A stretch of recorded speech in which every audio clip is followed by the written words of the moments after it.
Set. Hey, Nikki got it out. In the middle of the track, it looks like Evans and Ferguson. That's Ferguson on the outside, running for Puma. Nikki kind of moved though first. 7:37.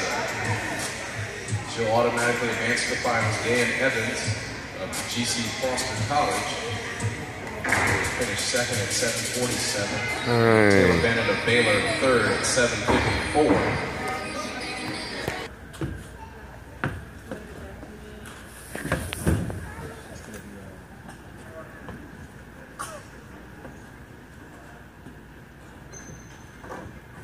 Set.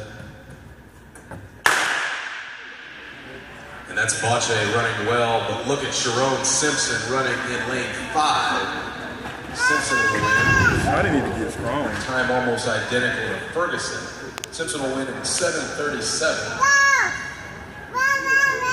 Finishing second will be Kiera Parker of Arkansas at 7:61, closely followed by Shakara Bache at 7:63.